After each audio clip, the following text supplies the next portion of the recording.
I think what's kind of being missed in a lot of these conversations is what the world looks like, what universities look like, and what the lives of our kids look like if we don't play football. And I haven't heard a lot of people talk about that.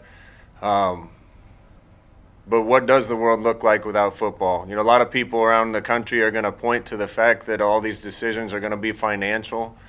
Let's skip past that for a second. Let's skip past the fact that the University of Nebraska Athletic Department will lose $80 to $120 million if we don't play football.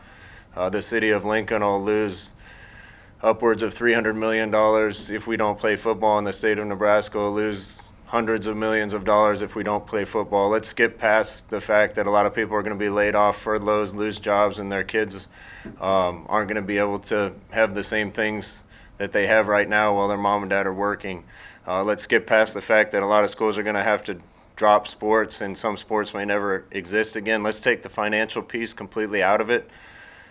Right from the beginning, our priority has been the health and safety of our student athletes. Nothing's been more important. Winning or losing any game doesn't matter as much to us as the health and safety of these kids that we care about and love that are playing for us and for the state of Nebraska every week. I want to stop and talk for a minute about what their lives look like if we cancel football tomorrow. If we cancel football tomorrow, we're throwing up a white flag and saying this can't be done. And if that's the decision that's made, we'll certainly abide by it. But let's think about our players and their health and well-being for a minute.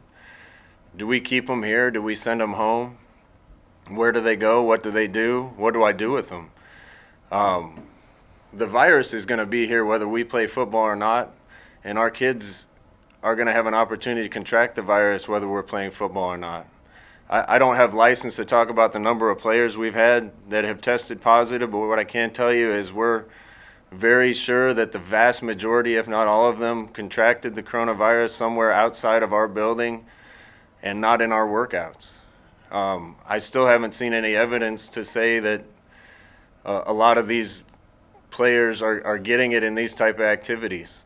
We feel, and I feel 100% certain that the safest place for our players in regards to coronavirus is right here where there's structure, where there's testing, where there's medical supervision, where they have motivation to make smart decisions to stay away from the virus, because if they don't, they're going to lose what they love and lose their opportunity to play football. The virus is here either way, and I would contend that our players are safer here doing what they love to do and being monitored and screened constantly than we would be if we sent them home. They have better access to medical care here.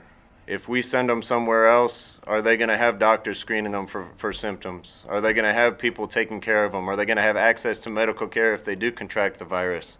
Where are they going to go and what are they going to do? If we send them home, they're not going to have access to regular testing to make sure that we know who has it, who doesn't, who they should be hanging out with, who they shouldn't. Again, I truly believe at the bottom of my heart in regards to testing and the things that we can do for our players that they're safer here than they are if we cancel season and send them somewhere else. You got to touch on nutrition.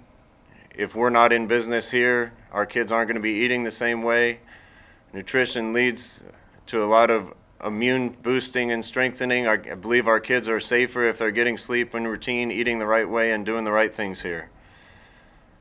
I don't know how many of our kids will be able to make it through school if they're not here getting the academic help that they can. I assume because we have a smart team, the vast majority would. But our kids aren't going to have access to those things. Mental health is a big thing. Our players love what they do. They want to play. They want to be here playing. They have mental health support here. Without the structured environment here, I worry about our kids. I worry about our kids in relation to drugs. I worry about our kids in relation to alcohol. I worry about our kids in relation to the decisions they're making outside of any kind of football structure or workout structure. Truly, at the bottom of my heart, believe that our kids are safer in this environment than they are somewhere else. I think fewer of our kids will get it. Fewer of them will get sick. We want to fight for these players any way we can. I'm passionate about this because I care about our players, and our players want to play. Hi, this is Jason Jorgensen, Sports Director at KRVN. Thanks for watching our YouTube video. To Keep up to date with everything we have going on with our sports coverage. You can find that, and we'd love to have you subscribe to our channel. Just hit the little red button in the right corner.